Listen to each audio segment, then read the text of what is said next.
Please welcome Mr. Vicente Enteng Romano.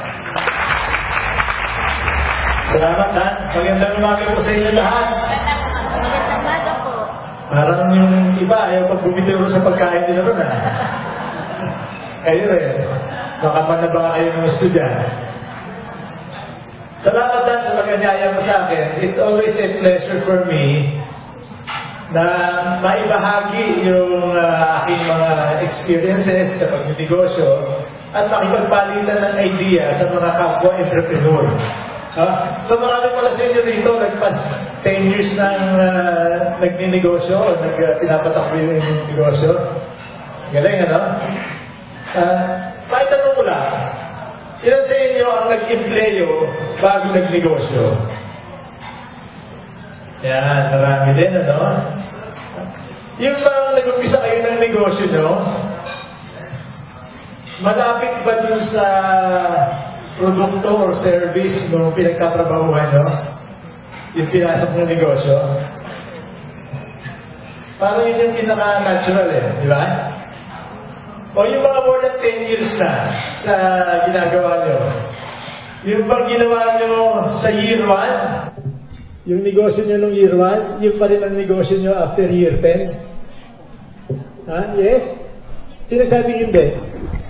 Hindi na, no? Ito, kakwentuhan ko ito kanina Nag-umpisa siya, wedding gowns lang, mamaya sinamahan ng catering, di ba? At kung ano-ano pang related services dun sa core business na inumpisahan niya. Marami kasi ganun So, ikwento ko lang po sa inyo sandali, nang mabilis lang, kung paano ako nag-umpisa sa negosyong ginagawa ko ngayon. Dati po, before I started my business, I was employed by a very large computer company. So, ang trabaho ko po was very technical. Gumagawa po ako ng programs, nagko-conduct din po ako ng training. At bago ako umalis sa kumpanya pinagtatrabahuan ko, I was Vice President for Marketing. Yun po yung huling posisyon na hinawakan ko. Nagsara. Nag-away-away yung may-ari, so napilitang magsara. Pero bago magsara, sabi ko sa presidente, alam mo, mabuti pa, i-retrench mo na lang ako para mabawasan yung overhead nyo, baka sakaling mag-survive pa. Pumayag naman siya. So dapat, yung computation ko sa haba ng panahon ko nagtrabaho ron, dapat mga 350,000 yung makukuha ko dun sa kumpanya na parang retrenchment pay. Kaya nasabi niya sa akin, alam mo naman magsasara na tayo, so wala naman ako ibibigay sa yung pera. So kung gusto mo, yung mga computers natin dyan na luma na, kunin mo na lang, baka magamit mo sa balak ng gawing negosyo, saka bigyan kitang 20,000. So that's how I started. With about 12 old computers at saka 20,000 pesos in the bank. So sabi ko, okay na rin yun. So 89, nagtayo ako ng kumpanya na nagpo-provide kami ng computer training at saka consulting. Dahil yun po yung alam kong gawin Yung galing ko, yun ang trabaho ko dati. Yung sa 20,000 na cash, siyempre nag-hire ako ng assistant. So yung sweldo ng assistant ko was about 12,000. Pagkatapos, kinailangan kong mabilis na maghanap ng opisina. At siyempre, yung tinatarget kong customers, mga malalaking kumpanya sa Makati, sabi ko, dapat sa Makati tayo mag-opisina. Kailangan Makati yung address. So, naghanap ako dun sa gilid-gilid ng Makati, nakakita ako sa Camagong, maliit na kwarto, napakaliit na kwarto, tapos pati yung kanyang toilet, hindi nga nagpa-flush okay na rin yan. Kasi 1.5 lang ang renta. 1.5, okay na to. Diba? At least, pag nagpagawa ng calling card, Makati. Okay pa rin. Tapos kinausap ko yung kaibigan ko, supplier namin dati. Sabi ko, pare, magtatayo akong negosyo. Pwede mo ba akong bigyan ng laser printer? Bagong labas pa lang, 89 yung laser printer. Na 12 gigs, hulug-hulugan ko na lang sa'yo. Para pagkagagawa ko ng mga proposal, sosi. Diba? Maski hindi halatang wala kang pera. Dapat ganun ang mindset mo Kailangan hindi mahalata na wala kang pera. Kung tatargetin mo yung malalaking kumpanya. Kaya lang ang problema ko, kailangan first month pa lang kumita na ako dahil yung 20 ko, ubus na kagad yun eh. Di ba? So walang matitira. Meron ako mga computer, pwede kong gamitin sa training, pero yung income must come in very early. So bago ako umalis dun sa kumpanya ko, tinawagan ko na lahat ng dati kong kliyente, mga kaibigan ko na by that time, sabi ko magtatayo ako ng sarili kong training and consulting company. Bigyan mo ako ng project, tsaka kailangan ko next week agad. Diba? So ganoon, pakiusapan. So nag-survive kami noon, and then kinausap ko na yung misis ko. That time, my wife was working for a large computer company. Sabi ko sa kanya, alam mo, bata pa naman tayo, we were 31 years old at that time. Ang dami na nating sinubukang maliliit na negosyo. Kaya lang, dahil employed tayo, hindi natin masikaso. Para napapabayaan. Sabi ko, unless our next food on the table depended on the business, hindi natin mapapalakihan. So sabi ko, mag-resign ka. Sama tayo rito. Anyway, kung bumagsak man yan, 1 year, bibigyan natin ng 1 year, 32 years old tayo, marketable pa tayo. We can always go back to employment. So, ganun po kami nag-umpisa. And, kasama sa aming marketing strategy, sabi ko, ang target natin, yung mga managers ng mga computer department ng malalaking kumpanya. So, ang gawin natin, mag-aktibo tayo sa asosasyon. Merong Philippine Computer Society po at that time. So, every year, nagbo-volunteer kami doon sa annual computer conference ng Philippine Computer Society. Malaking trabaho yun, libre. No? Pero namimit mo lahat ng target market mo, nababarkada mo, nakakaibigan mo. So yun ang ginagawa namin. After mga 2 years na ginagawa namin yun, sabi ko sa misis ko, alam mo, kabisado na natin mag-organize ng conference. Gawa tayo ng sarili nating conference. So gumawa kami. Nagtayo kami ng aming sariling computer show. Kausap naman namin yung mga sponsor, pumayag naman, nakaibigan na namin. Aba, successful. So yun na yung inumpisa namin gawin. Every year, gumagawa na kami ng malalaking conferences at saka mga seminars. Tapos 1998, tama-tama, si Bill Gates pumasyal sa Pilipinas. No? Eh siyempre, dahil nakikilala na kami sa conference, tinawagan kami ng Microsoft. Sabi ng Microsoft, Ting, darating si Bill Gates, marami siyang mga mini conferences for 1 day. Pwede mo ba i-organize? Meron siya sa mga CEO, meron sa mga technical, meron sa mga user. Sabi ko, sure. Aba, natuwa yung Microsoft. Pagkatapos nung kinausap ako ng regional director, marketing director ng Microsoft, sabi, can you do all of our events in the Philippines? Sabi ko, sure. But we have one rule. If you're going to do it for us, you have to drop all of our competitor accounts. Hindi ka na pwedeng gumawa ng project sa Oracle, sa Sun, sa IBM. Ang dami, 5. Sabi ko, hindi naman, I don't think we can do that. We're getting good business from these companies, di ba? Tapos 1 week later, bumalik siya. Sabi niya, o sige, here's the deal. If you do all of our events exclusively, then we will give you all of our advertising requirements in the Philippines. Sabi ko, yan. Okay, now we can talk. Kaya po, because of that, nagtayo kami ng another company, itong Creative Synergy Inc., para servicean initially yung Microsoft. Kaya po galing sa training and consulting, ngayon, ang mas malaki ng kumikita sa amin, yung ad agency na nag-umpisa sa Microsoft, but now we have expanded to servicing other companies. So malayong-malayo na po. Galing mo sa background na pinag-umpisahan ko, to what we do today, kasi ganun po ang negosyo. You're always mindful of opportunities. At pagka merong opportunity, sinusubukan po ninyo, kung mag-succeed, salamat. Kung hindi naman, move on to the next opportunity. Do not get stuck in what you're doing. So you have to keep changing. Yan po ang ating topic ngayon. Kung may bago, panalo. Or innovation. Sa madaling salita. Pero hindi po lahat ng bago, nakakatulong. May mga pagbabago naman na gumagastos lang kayo, wala namang value add sa ginagawa nyo. Halimbawa doon sa village namin, marami na doon nagtayo ng car wash. Napansin niyo ba sa mga villages marami ng car wash? Ha? Kasi ang daling mag-umpisa eh.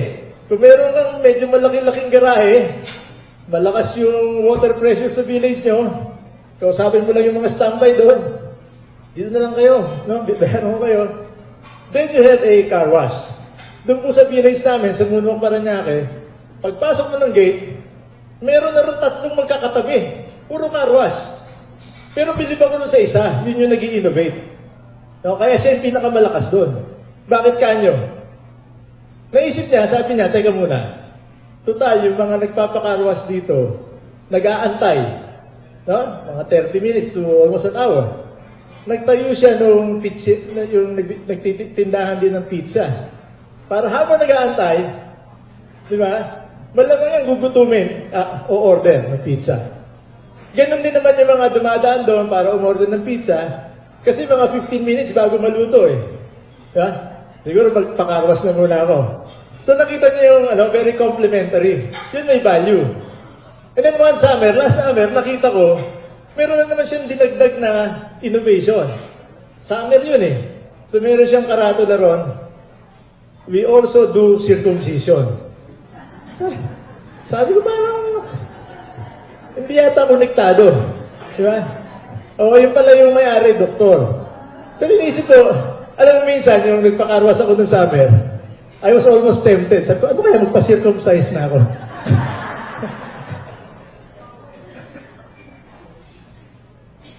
So dapat, medyo may connection din sa ginagawa nyo.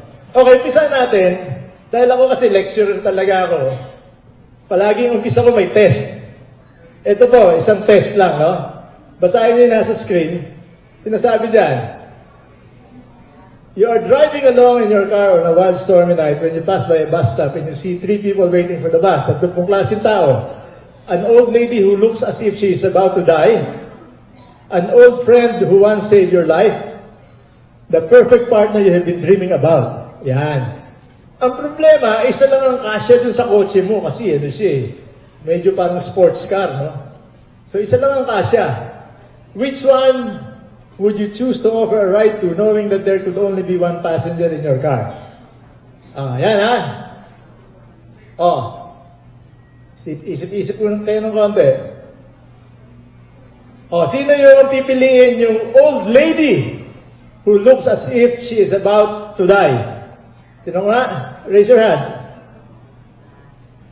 Isa, dalawa. 4 lang. Mga walang habag kayo. Saka yung nagtaas ng ngabay, yun pa yung mga medyo matanda na rin. Ano ba yan? An old friend who once saved your life. 1. Wala man lang 10. Mga walang utang na loob. The perfect partner you've been dreaming about. Sabi ko na nga ba, maraming manyakis dito eh. Grabe kayo. Alam nyo, itong test na to, it was given as a part of an entrance exam by a very large multinational company. And what they wanted to test was, number 1, no, yung moral value ng tao. Moral values, yung character niya, yung integrity. Ikalawa, yung kanyang reasoning, yung way of thinking, kung paano mag-process yung tao. And I will show you, papakita ko sa inyo, yung sagot ng taong nakakuha ng trabaho, yung siya yung napili, nag-iisa. Ito yung sagot niya. Okay? Sabi niya, I would give the car keys to my old friend, let him take the lady to the hospital, and then I will stay behind and wait for the bus with the partner of my dreams. Woo! Ay, kailan yan, no? Siguro ngayon yung sinasabi nyo, kaya ko rin isipin yun eh. Naunahan na lang ako eh, di ba? Yan siguro iniisip nyo. Totoo naman, if you had more time, Maaaring maisip nyo rin yun. No? Pero alam nyo, what has happened there? Ang problema kasi, normally, meron na tayong pamamaraan ng pagproseso ng mga bagay-bagay. At sa atin, kamukha nung nakita natin yung exercise, ang proseso kagad natin is, pipili lang ako ng isang sagot. Tama? And dahil nakasanayan na natin yon, when we are confronted with a problem, that is the way we will process it. Right? Ganun din po tayo sa negosyo. When we try to address the problems, halos predictable kung paano natin susolvin yung problema yon. Kaya lang ito po ang katotohanan sa ating pagninegosyo kanina. Kanina, may tinanong niyo po, ma'am, anong gagawin ko sa mga competition ko? Yes, we should be concerned because ang katotohanan, we are all embroiled in very tough competition. Tama po ba?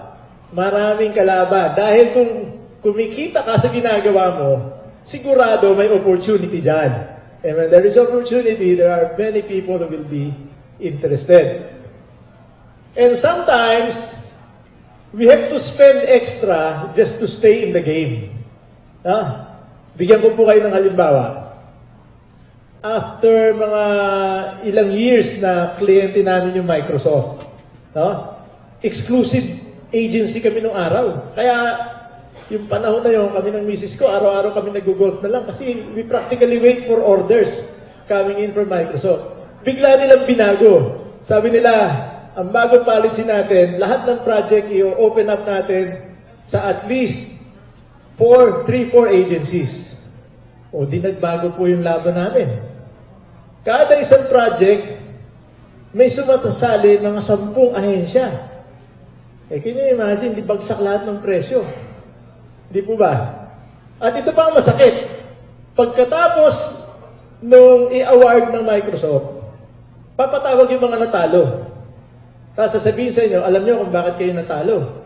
Kasi yung nanalo, nagpagawa pa sila ng market research at meron silang magandang insight na binigay para dun sa konseptong binigay nila. So ano yung gagawin mo ngayon? Sa susunod ka ngayong magbibid ulit sa project, syempre magpapamarket research ka na rin. Karagdagang gastos yun, wala, hindi ka pa naman nakakasigurado mananalo. That's what I mean. There's increased cost just to stay in the game. Yan po yung mga katotohanan ng hinaharap natin. At dahil marami kayo, bagsakan ng presyo, masakit pa ron, yung ating mga kliyente, gusto nila mababang presyo, pero demanding. Gusto pa dagdagan mo pa yung mga services mo, ang lulupit. And that is why, kailangan po natin ng bagong pananaw sa ating pagharap ng ating mga negosyo, sa ating pangangalakal. There is need for innovation. Ano ba yung innovation? Sabi ni Peter Drucker as early as 1973, the purpose of business is to create a customer. Because the purpose of business is to create a customer, the enterprise has 2 and only 2 basic functions. Number 1 is marketing. Kailangan malaman nila kung ano yung ino-offer mo. Ikalawa, innovation. Kailangan meron ka laging bago. Okay, pag-usapan natin kung ano yung innovation. Ano ba yung innovation sa palagay niyo? Ito ba is patuloy na pag-i-improve lang ng produkto? Halimbawa yung pang-shave. Yung unang lumabas yung ganong razor blade, or yung bladed razor, napakasarap po. Kasi hindi ka na masyado masusugatan. Diba may nakaisip, gawin natin 2 para mas maganda. Naging 3, naging 4, naging 5. Is that innovation? Padagdag lang ng padagdag yung blade? Probably not, What about combining 2 products to create a multifunctional product? So, kamukha nito, kotse na, aeroplano pa. So, pwede niya ma-convert yung kotse, mamaya lumilipad na. Is that innovation? Pwede, no? Pwede. O maaari din bang, kamukha nito, enhancing customer experience. So, merong ang toilet paper dispenser, high-tech na tayo ngayon. Nilagyan ng iPad player sa ibabaw. Para at least enjoy ka sa banyo, di ba? Innovation, di ba yan? Palagay nyo? Pwede, pwede. Or is it simply providing new ways to order your product? Ha? Minsan nakasakay ako rin sa jackliner na bus. Meron kaming kinutratang bus para sa aming isang event. Napansin ko, doon sa may driver, meron doon langhap sarap trip sa jackliner. Tapos merong sinasabi rin, pwede kang umorder doon sa konduktor. So pag nasa SLEX na siya, yung konduktor, kukuha na ng order. Ha? Kasi pag exit nila sa toll, doon sa Laguna, titigil sila doon sa isang shop, tapos ibibigay doon sa mga pasahero. Siyempre may commission yung konduktor doon, di ba? Pero hindi ba maganda yun na paraan to get more orders? So yung innovation po, hindi lang sa produkto, pwede rin sa proseso. Ha? Di ba napakaganda? Simple lang pero maganda impact. Ako, paniwala ko, innovation is best expressed by Apple computers because they are the icon of innovation today. No? Sabi nila, think different. Ha? Kailangan medyo bold tayo in thinking different. Ha? Ang Apple, isa sa mga kumpanya na hindi natatakot maglabas ng produkto na alam nilang papatayin yung current product line nila. Ha? Ganon sila katindi mag-isip. Although ngayon, nung namatay si Steve Jobs, medyo humina na rin. Nalalagpasan na ng Samsung. Ha? Isa pang matindi yun. Ang innovation po kasi iba't ibang klase yan. From incremental to radical. Aba, siyempre, mas maganda kung radical yung naisip natin. Pero may risk din naman yun. Ano yung incremental? Kung titingnan niyo yung kanyang spectrum o yung continuum, meron po sa unang column yung sustaining lang.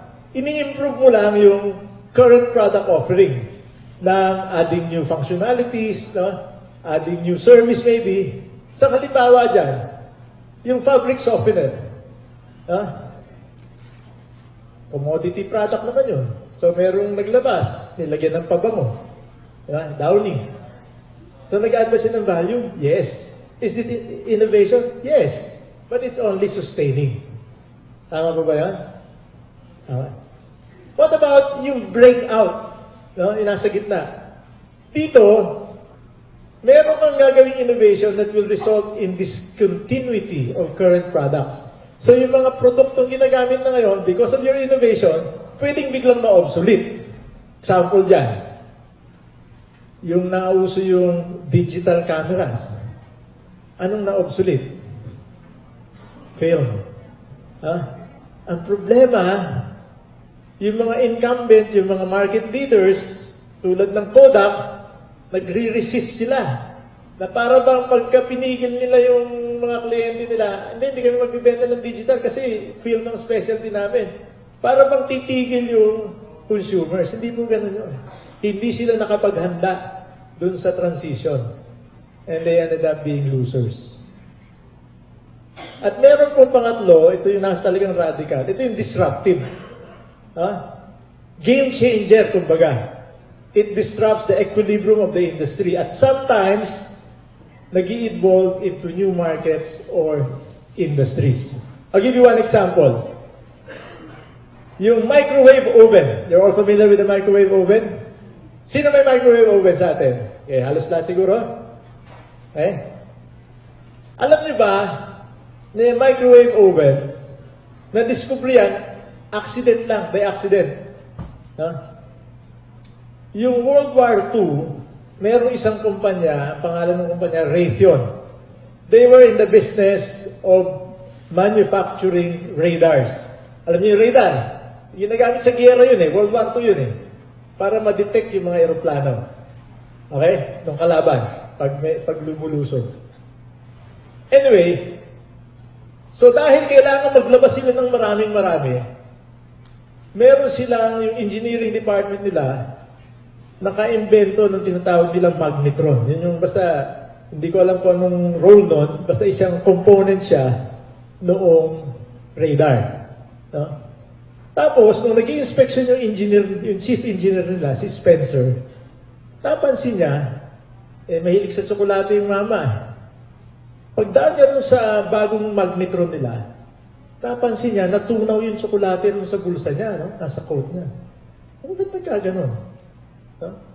So, nagpakuha siya ulit ng another chocolate just to test kung yun nga ang nagkakos. No?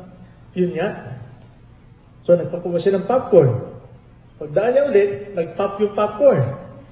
Diba? Alam naman natin, pag nilagay mo sa microwave. At nakita niya yung commercial opportunity doon. And so, their company, radar yung negosyo nila.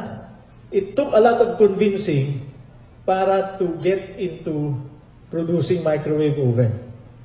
So, yung una nilang nilabas, ang presyo yata was about $2,000. Tsaka kasi laki ng refrigerator yung size. Diba? Kunti lang bumili. It was much later when na-improve nila yon, tapos napaliit nila para kasi sa kusina at napababa yung presyo when it became a common household item. At yung po nagbunga sa isang buong industriya. Nagkaroon po ng microwavable food industry as a result. Tayo sa Pilipinas, it took us a while to pick up on that technology. Kasi hindi naman ganun kahirap magluto sa atin, di ba?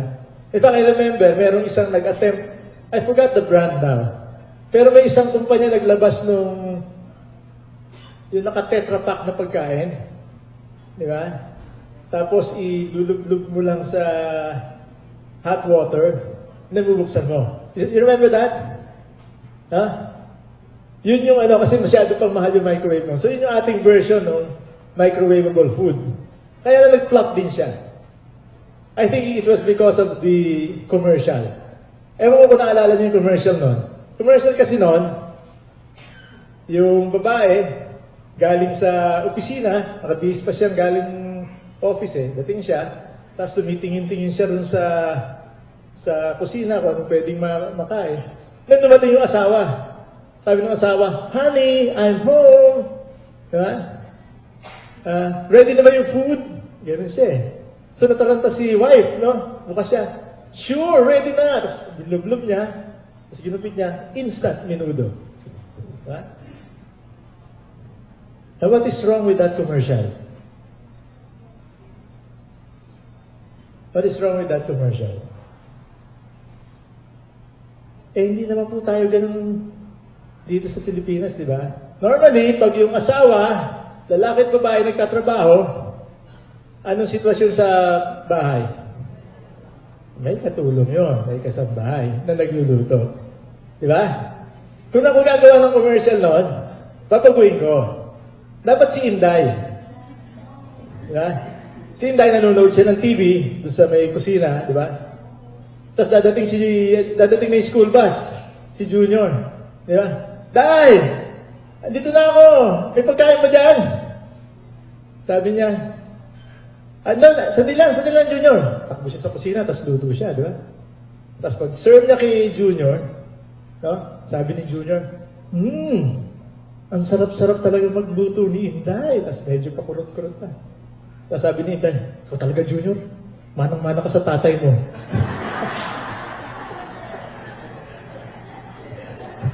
Dapat yun yung commercial.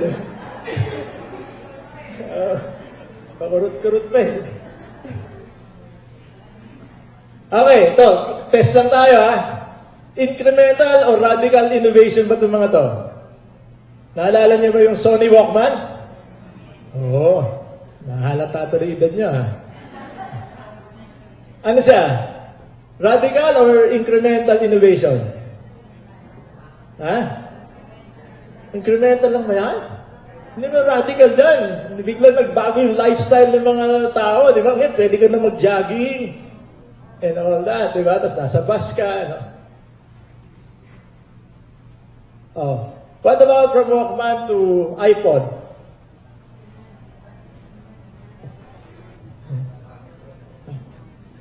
Same functionality, nagbago lang yung medium. So yan, medyo incremental na lang siguro yan, di ba? Oh, ito, naalala niyo pa to. Betamax. The Urig. Di ba? Naalala niyo pa ba yan? Oo, talaga. Ano naman? Ano yan?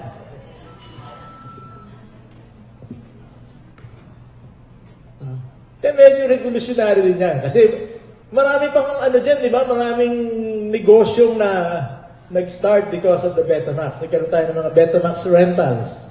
Tama? Okay. What about from Betamax to DVDs? Inabot mo na to. Yan medyo ano lang yan, incremental na lang, right? Okay. Text messaging.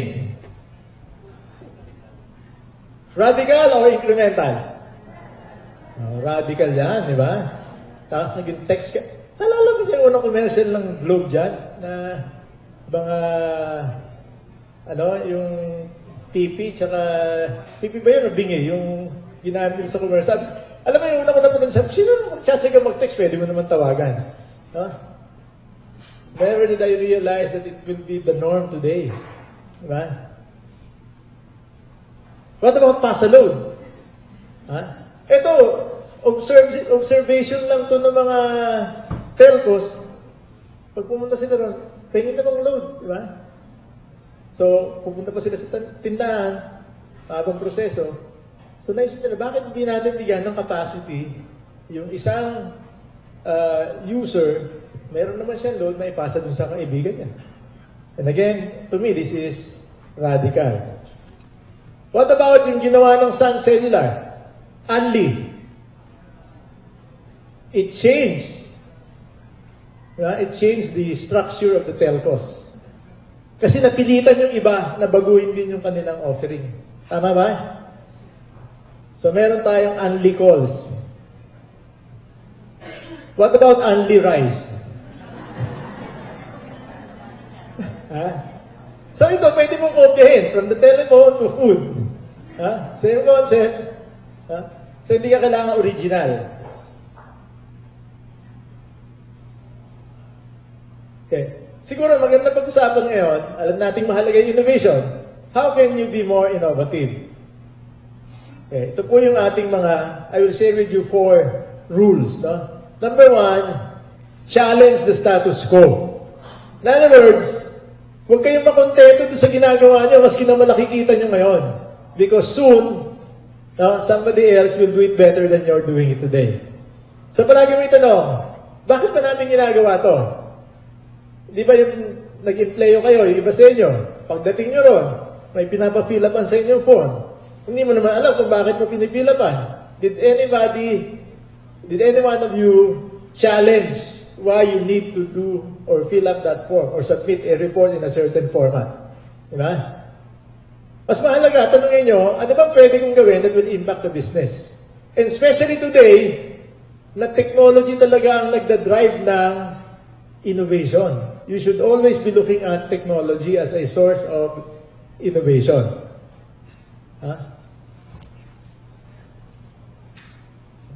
Okay, pag-usapan natin ng konti yung technology. Lahat ba kayo dito merong email address? Sino wala? Wala. Nako, may iiwan kayo pag wala kayong email man lang. Diba? Maski na Yahoo, maski na Gmail, you should have one at the very least. No? Pag-usapan natin yung gamit ng internet sa Pilipinas. Alam niyo ba ang Facebook, as of last year, end of last year, ilang users na? 963 million. Ganun po kalaki yung users ng Facebook. Sinong walang Facebook account dito? Wala, nako. Next to email, Facebook. Dapat meron kayo. Kasi yan yung pinakamabilis na maka-reach out kayo to others. Tama? Actually, dapat nga by this time, 1 billion na yan eh. Kaya lang, sinasabi ng mga analysts, medyo meron ng konting Facebook fatigue. Medyo nauumay na rin yung iba. Pero that's still a big number, 963 million. Ilan po yun sa Pilipinas? Out of the 963 million, sa Pilipinas po, 30 million ang nasa Facebook. Tayo ang number 8 in terms of penetration. In other words, in relation to the total population. So 30%, kasi nasa 100 million na tayo ngayon, we have 30 million, so it's about 30%. Meron po sa ating siguro mga 31, 32 million who are connected online. Ibig sabihin, sila po yung mayat-maya gumagamit ng internet. Out of that 32 million, 30 million are on Facebook. So, ano ibig po sabihin nun? Ibig sabihin, karamihan nung nagko-connect sa internet, meron ding Facebook account. That's a big number you cannot ignore. Sa kaya kita niyo yung presentation kanina ni Mr. Binalot. Meron siyang Facebook account, meron siyang Twitter, meron siyang Multiply, meron siyang website. At nakita po niyo sa example niya kung paano nakatulong nung mga relief operations, yung mga Twitter, mga endorsements ng iba't ibang personality na gagamit niya para ma-communicate yung message ng Binalot. Number 6 po tayo sa Twitter. Ito maganda. Tinignan ko din po, ano yung mga popular Facebook pages na pinupuntahan ng mga Pilipino. Yung pong number 1 is Facebook for every phone. Yan po is a global page. In other words, sa iba't ibang bansa, nakikita rin yun. So sa Pilipinas, meron pong pumupunta dyan na almost 9 million. Pero worldwide, there are really about 210 million na nag-like ng page na yan, yung Facebook for every phone. Yung number 3 po, Facebook. Yung Facebook mismo may sarili silang page na kung saan marami silang announcements doon. Sa Pilipinas po, 3.6 million ang nagpupunta dyan. Globally, 88 million. Yung number 2, ito po, 3.91 million yung nag-like sa Pilipinas. Globally, konti lang. 4.5 lang. Konti lang diferensya. Hulaan nyo kung anong page yan na kung saan 3.9 Filipinos ay nagustuhan at nilalike at maya binabalikan.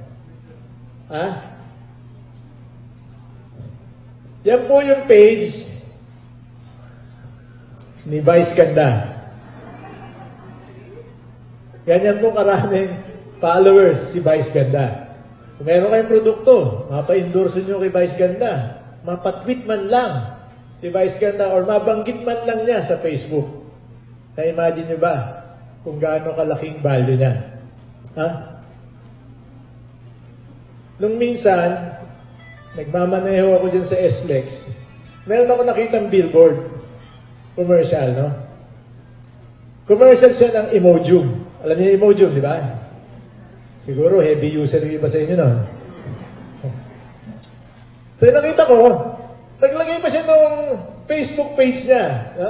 Like us at www.facebook.com/Imodium.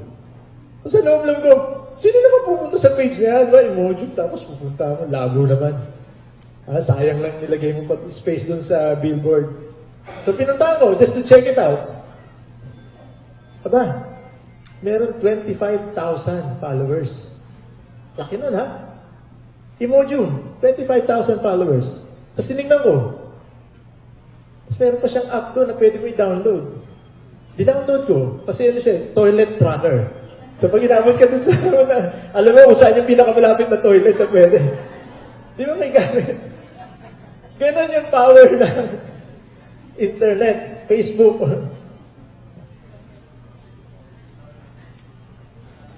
Okay, I'll give you one example kung paano ginagamit yung technology for innovation. Ito yung isang case sa Korea. Merong isang company doon, Home Plus. Equivalent siya dito nung, ano yun sa SM na, Ace Hardware, parang gano'n. Ay, hindi, sorry. Home Plus is, hindi pala Ace. Grocery to, grocery. Second largest grocery store in Korea. Next only to E-Mart, so meron isa pa. So mas maraming tindahan yung E-Mart kaysa sa kanila. So sabi nung Home Plus, kaya ba natin mag number 1 na hindi na tayo magdadagdag ng stores? In other words, kung meron tayong 50 stores, si E-Mart merong 80. Pwede ba natin lagpasan yung benta niya maski hindi tayo magdagdag ng outlets? Right? So yun yung pinag-usapan nila. Pag pinag-usapan niyo yan ng ordinaryong pag-iisip lang, sabi mo, imposible yan. Yung dami nilang tindahan tayo, 50, sila 80. Paano natin lalabanan yan? Di ba? Pero sabi nung Home Plus, isip tayo, baka merong way na magawa natin yan without adding more stores. And they came up with this innovative idea. Tesco has been evolving itself, adjusting to the local market. It even changed the name itself from Tesco to Home Plus. And at last, it grew to rank number 2 in Korea.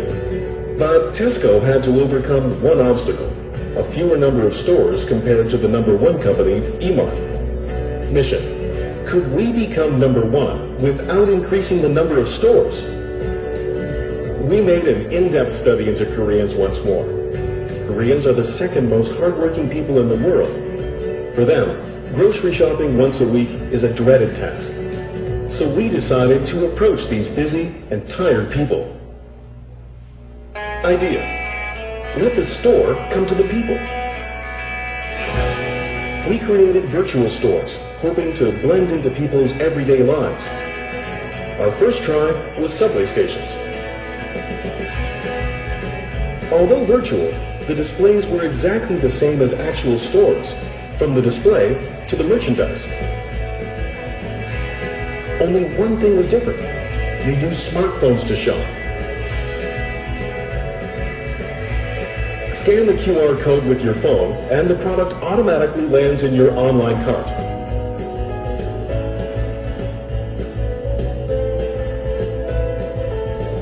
When the online purchase is done, it will be delivered to your door right after you get home. People can relax more after work and on weekends. 실제로 보면서 사니까 진짜 더 좋은 것 같아요. 편하기도 하고. Result: people can shop at Tesco Home Plus wherever they go without having to visit the actual store. Moreover, we could change their waiting time to shopping time. After this campaign, online sales increased tremendously. Through this campaign, 10,287 consumers visited the online Home Plus mall using smartphones. The number of new registered members rose by 76%, and online sales increased 130%. Currently, Home Plus has become number 1 in the online market, and is a very close second offline. Yan po yung storya ng Home Plus. Through innovation, imbis na, sige, paramihan tayo ng outlets, they came out with a different idea. And again, technology is always a tool to allow you to do that. Alam niyo ngayon, ibang-iba na yung technology. Nung isang gabi, napuyat ako. Kasi ginagawa ko yung website nung anak ko na malapit na ikasal sa April. So, ginawa ko siya ng website. Tapos sabi ko sa kanya, kasi meron silang nilagay dun sa, pagdating dun sa gifts, yun bang parang sinasabi niya, we prefer cash. Diba yung mga bata ngayon, ganun magpakasal eh. Magbibigay ka rin lang, we prefer cash. So sabi ko, kung ilalagay natin yan, gusto mo, lagyan ko na rin ng ano dyan. Yung pwede sila magbigay sa'yo ng gift through credit card. Diba? Sa website na rin lang eh. Para yung mga kamag-anak natin na nasa Amerika, hindi alam naman natin hindi makakapunta yun eh. Padala mo imbitasyon, pilitan sila mag-donate sa'yo. So, technology is affecting every aspect of our lives. So, dapat very mindful po tayo, especially when you're looking at your business. Ano ba ang pwedeng gawin ng technology para sa negosyo ko? Huh? Rule number 2. understand the customer inside out. Ito po yung sinasabi kanina ng ating keynote speaker. Customer intimacy. Napakahalaga po yan. How many of you even bother to get their contact details? Yung pangalan, yung cellphone number, di ba? Yung email address. Alam niyo ba yung email? Walang gasto sa inyo yun. Pag nakuha niyo yung email address ng mga kliyente niyo, pwede niyong padalan mayat maya ng promo offer niyo yun. Wala at no cost to you. Hindi ka mukha nung leaflet. May papaprint ka pa nun eh. But email is so inexpensive. Text, mura lang. Kung makuha niyo yung sabihin, ako madalas ako makatanggap ng mga text messages. If it is something that I like, I'm an avid golfer. Pagka tinetext ako, may bago po kami ngayong clubs na dumating, baka gusto nyo i-test. You know, it entices me to visit the store. Yeah? Kanya yung halaga sa kanya ng 150, isang message. Tapos start a conversation with them. Kanina, nakita niyo yung sa Binalot story. Bago sila nag-launch, anong ginawa niya? Survey. Because you want to understand the customer. Huh? Hindi, it's not about your product. It's not about how good your product is. It's about what the customer wants. And you meeting those needs. Right? When you're out there communicating or conversing with your customers, ang dapat nyo pong intindihin, ano ba yung mga pain points nila? Ano yung sa proseso ng pagbili o paggamit ng produkto nyo, saan sila nahihirapan? Minsan sa pag-order pa lang, nabibwisit na, bumibitiw na yung kliyente. Minsan it's as simple as, pupunta rin sa tindahan nyo, hirap kumuha ng parking. Lilipat na lang yung sa iba. Sa amin, may nagbukas na bago yung Lapid. Chicharon. Napakasarap. Kaya lang, yung napili niyang pwesto is on the opposite side. Nandun siya sa side na palabas yung mga tao. Siyempre, yung bibili dyan, yung pauwi. Wala namang parking doon sa kabilang side. So, mahina yung benta niya. It can be as simple as that. Seasonality. Anong panahon ng taon kung saan mas prone sila to buy your products? Dapat naintindihan niyo yun. Para yung mga special offer nyo, or dun sa mga off-peak season, meron kang ibang offering na pwedeng ibigay. What is their motivation? Why do they buy from you instead of your competitor? Or vice versa? Bakit ba panay ang punta nila sa kabila? Dapat intindihin niyo yun. What is their aspiration? The bigger picture. Kung magbebenta ka ba ng bahay, if you're selling house, kanina mo binibenta? Sa lalaki o sa babae? Sa asawang lalaki o sa housewife? Sino yung target market sino yung target ng communications mo? Babae.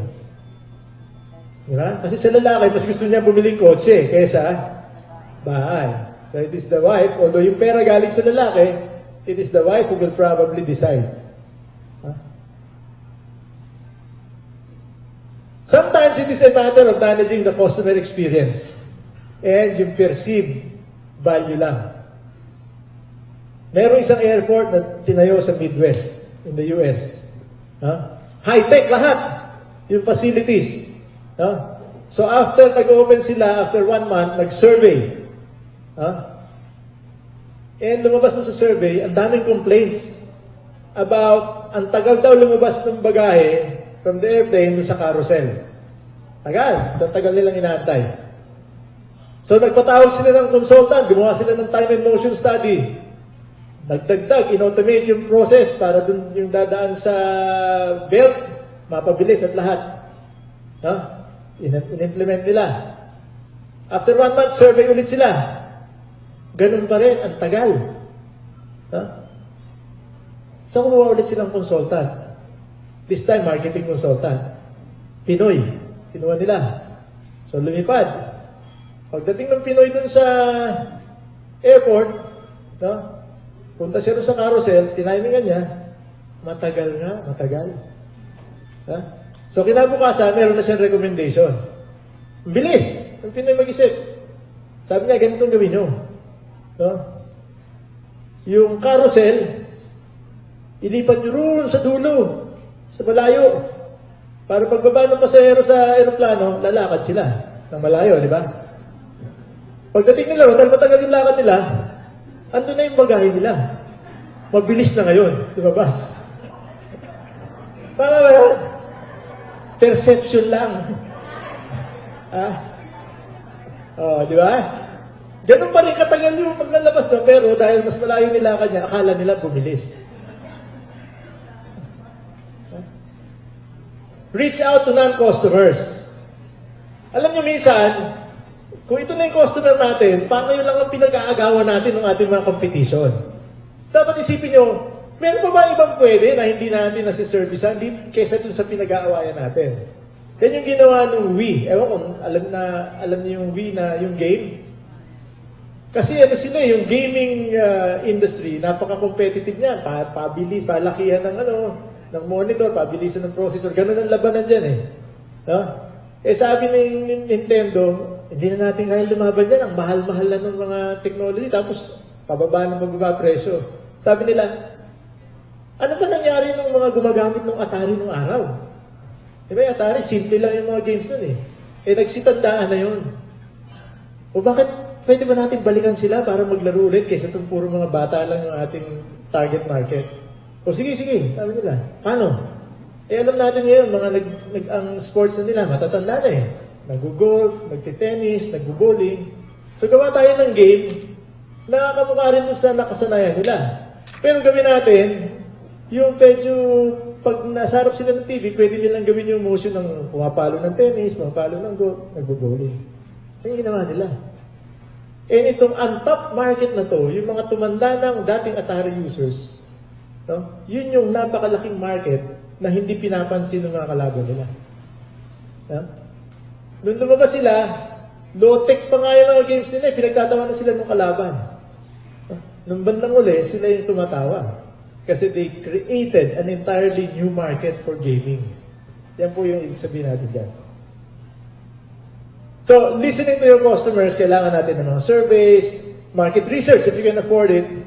Pero kung gusto mo ng radical innovation, hindi pwede yung market research. Sabi ni Henry Ford, if I had asked the public what they wanted, siya yung nag-invento ng kotse, sasabihin lang nila, hindi, gusto namin mas mabilis na kabayo. They would never have imagined that they needed a car. So may limit po yung market research. Rule number 3, innovation is about ideas. So kailangan palagi kayong on the watch out, on the lookout for new ideas. Yung pong follow the leader, maling philosophy yan. Kasi yung follow the leader, ang gusto lang gawin yan, is i-secure yung kanyang position. Di ba? So kung kukopyahin nyo lang yan, mahihirapan kayo. Instead, obserbahan nyo yung mga umuusbong. Yung mga number 2, number 3 na paakyat. Kasi meron silang ginagawa para makarating sa number 1. And ito, ideas don't have to be original. No? You just need to creatively apply it to your own situation. Bakit ba yung C2? Na nilabas ni Nagoko palagay nyo ba original yan? No? Siguro, nagpunta siya sa China, nakita nyo, uy, masarap to baka pwede sa Pilipinas to. Di ba? Yung Cebu Pacific, original mo naisip na yan? O nagpunta siya sa Amerika, di ba, kumasal siya, low cost yung sinakyan niya, JetBlue siguro. Pero pwede pala to sa Pilipinas, no? Basta huwag na tayo magpakain, tapos bababang presyo. There's nothing original there, but if you apply it to your own market, your own situation, pwede yun.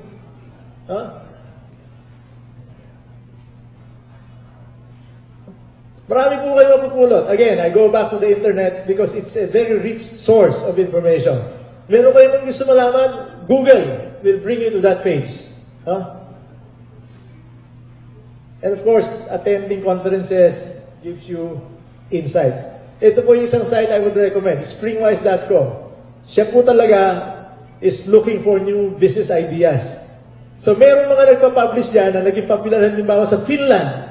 Wala pa nakakaisip dito. Pag medyo malapit sa ginagawa ng negosyo, baka pwede niyong gayahin. Adapt it a little. Some ideas that you can borrow. We deliver.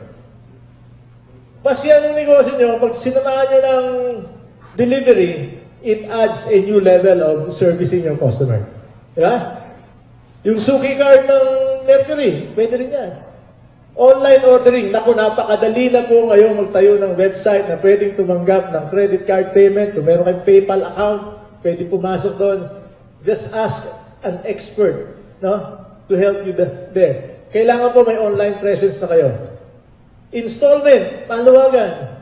So there are many ways of innovating, not just the product, it can be the service delivery, it can be in the financing scheme, marami pong pamamaraan.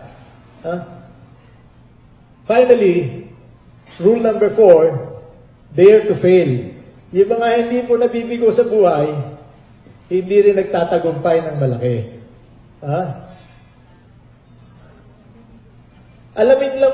Tandaan nyo lang po, na the more radical your innovation, mas matagal yung adoption rate. Kasi mataas yung resistance. But you need to persist. Pag na-overcome nyo po yung 13.5% dyan na hurdle, yan ang payback. At dito, gusto ko lang i-share to, storya to, no? In 1806, meron po isang millionaire from New England, si Frederick Tudor. Meron siyang brilliant idea. Sabi niya, pag winter, dami-daming yelo dito sa New England. No? Sobra-sobra. Samantalang kung saan siya nagbabakasyon sa island of Martinique, never to nag-snow. So wala silang idea what it is. No? So sabi niya, bakit hindi ko i-export yung ice dito sa Martinique? Para pwede silang mag-cold drinks, may ice cream and all. So in March, ginawa niya sa New England, sa may New York, nagpa-ano siya ng mga bloke ng yelo. Kinarga niya sa barko, pinadala niya rin sa Martinique. Siyempre, failure yun. Kasi wala pang refrigeration ng araw, hindi pa na-invento eh. Nilagpas kalahati nun, natunaw. Bago nakarating. Di ba? Saka pagdating doon, yung mga tao, hindi na alam kung anong gagawin. Eh. Doon lang nakakita ng yelo sa tanong buhay nila. Di ba? So, anong gagawin natin dito? And it took him 25 years of grim determination before Tudor would make his money from the ice trade. Minsan, kikwentuhan kami ng misis ko. Sabi niya gano'n sa akin, uy, bakit yung kaibigan natin si yaman-yaman na? Eh tayo, ganito pa rin. Samantalang sabay lang tayo nag-umpisa. Kasi sabi niya gano'n, dami mo kasi pinasok na hindi naman nag-take off. At totoo naman, no? So sinubukan namin yung publishing, may nakita akong produkto sa US, sabi ko maganda to, benta natin. Nag-flop lahat yun. Doon lang sa publishing, siguro we lost mga 2 years. More than 3 million siguro, natalo sa amin ko. Pero sabi ko sa kanya, alam mo, kung hindi natin pinagsusubukan yung mga bagay na yun, no? Hindi natin malalaman na hindi pala pwede. Right? At biro mo, galing tayo sa training, napunta tayo sa advertising. Kung hindi tayo sumubok, we would never have this business today. Kaya talagang ganyan. Yung iba nagsasucceed, iba nagpe-fail. Pero ito po, ang sikreto dyan. Yung iba kasi sa atin, we get emotionally attached to our ideas. Ang pinakamahirap gawin is to let go a bad idea. Hindi pwede yan. Kailangan balansehin po natin yung persistence with reality checks. When it's time to let go, you let go. Hindi po lahat ng ating gagawin ay magtatagumpay. Meron po sumasabit. And you have to live with those. One final word of advice na hindi po related sa innovation. Tapusin ko na lang to. It's all about execution. You want to prototype and test market. Fail fast, fail early, and fail cheap. Yan po yung pinaka-mahalaga dyan. When you're innovating, naging successful, you move on. Kasi po, before you know it, ginagaya na rin ang kalaban mo. Anyway, one final piece of advice, not related to innovation, but will help you in the short and long term. Ilan po sa inyo rito ang merong full-time accountant na nag-aayos ng libro nyo? Okay? Konti po. Alam nyo, nung medyo nag-umpisa ako, nakakapanghinayang kasi mahal di ba? Ng accountant. So, most of us, we just get a retainer accountant. Para pag panahon na magsasubmit tayo sa BIR, titingnan niya, mabilis lang niya tinitingnan ang reasoning natin palagi, total, maliit naman ako. Hindi naman siguro papansinin niya ng BIR. Lesson learned. Nung inassess ako ng BIR, pinapaliwanag ko sa kanya na, boss, kasi ganito naman yan Alam mo naman, hindi naman ako kumita talaga ngayon. Sabi niya, sir, alam niyo po kami dito sa BIR, mas mahalaga sa amin yung form over substance. Pag mali po yung forma nung sinabit yung report, wala po kami magagawa. So, kumuha po kayo ng accountant na aayusin yung presentasyon sa BIR para hindi kayo na-assess, nagkakaproblema sa assessment ng ganito kalaking problema. Kayo po, no matter how small or big your business is today, be mindful of that, especially now. No? Sa daang matuwid, walang patawad. Pag inassess, talagang bayad. So, yun lang po ang aking huling maipapayo sa inyo. Maraming salamat po. Thank you, Enteng. Maraming salamat. Actually, sinunod ko yung payo ni Enteng na yung huli sa accountant. Hindi lang ako nag-hire ng full-time accountant, pinakasalan ko accountant. Sige po. Meron pong tanong, meron pa yung mga 15 minutes before we let Enteng go. Wala. Gutom na kayo. Dami yung kinain kanina. Gutom na naman kayo. Sige po. Again, kung may nahihiya, gustong isulat lang yung tanong, nandun po kay Jem. Pwede kayong humingi ng papel. Isulat ninyo yung inyong tanong.